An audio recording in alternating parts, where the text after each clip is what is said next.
Right now, police are searching for a Brazilian man they warn is extremely dangerous after he escaped from a prison near Philadelphia. Now, that inmate we're showing you on your screen, 34-year-old Danelo Cavalcante. He escaped from the Chester County prison yesterday morning. He was convicted of murdering his former girlfriend just 2 weeks ago. And right now, prison's acting warden, he is not commenting on how or why that escape occurred. He says it's only under investigation at this point. We do want to welcome in now retired FBI Special Agent and Chief of the Counterintelligence Behavior Analysis Program, Robin Dreeke. Robin, thanks so much for being here. Pleasure, Natasha. Robin, first let's talk about the prisoner himself. What can you tell us about him, and where does the search stand at this hour? Well, and you hit it right away, and that is extremely violent criminal guy, because what happens here is he's got a life arc of being very comfortable with violence because he grew up in Brazil in a gang.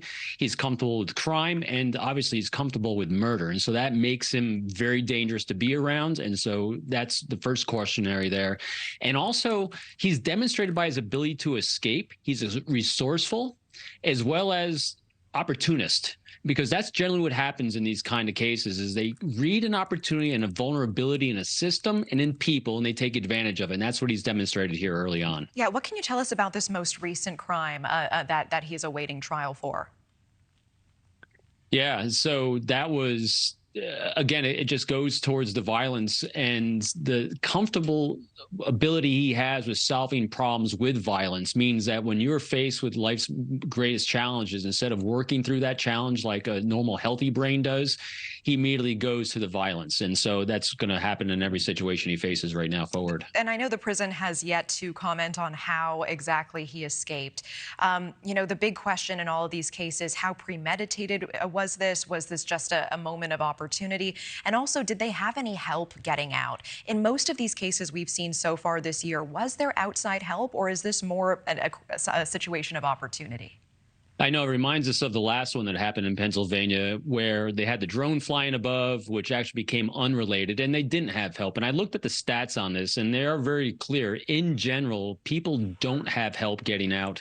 It's not an inside job. Again, most of the time, in very rare cases, it happens. Because what happens is when someone is recently sentenced, like he was, to life in prison only like a week or two ago, it becomes a new situation for them to, I need to be an opportunity. I need to take advantage whenever there is one. I also found it interesting here, too, is English is not his first language. And when generally you're in a culture and in an area where you're not particularly comfortable with the spoken word, you become much more attuned to the nonverbals of the world around you, making you highly attuned to vulnerabilities, opportunities. Again, so cascading that background as a gang member, growing up in violence, and looking for vulnerable people as well as situations, I think that kind of created a perfect storm here for him to get out. Certainly, and I want to clarify, I misspoke earlier. He is not awaiting trial for murdering his girlfriend. He is a convicted murderer. He was convicted of that crime just 2 weeks ago, as you mentioned. You know, I'm glad you brought this up. In situations like this, we have to look at the system, right? And you said this is not the first time we've seen a prisoner escape in that state. Not just even 2 months ago. We were looking at Michael Burham, who escaped a jail in Pennsylvania. And there have been, of course, multiple others in states across the country so far this year. How and why does this keep happening?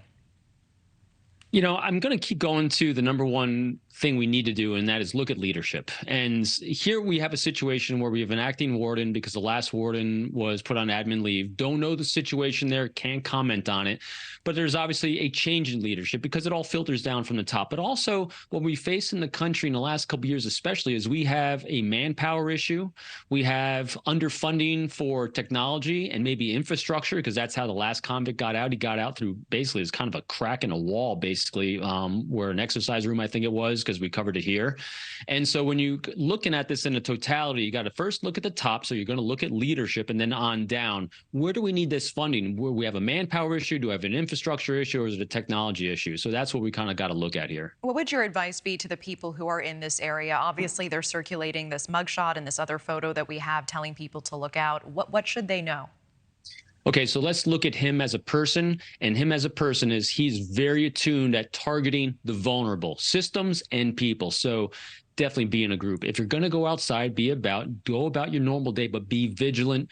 Don't be an easy prey to this predator. Thank you for watching. Go to newsnationnow.com to find News Nation on your television provider. And don't forget to click the red subscribe button below to get more of News Nation's fact-driven, unbiased coverage.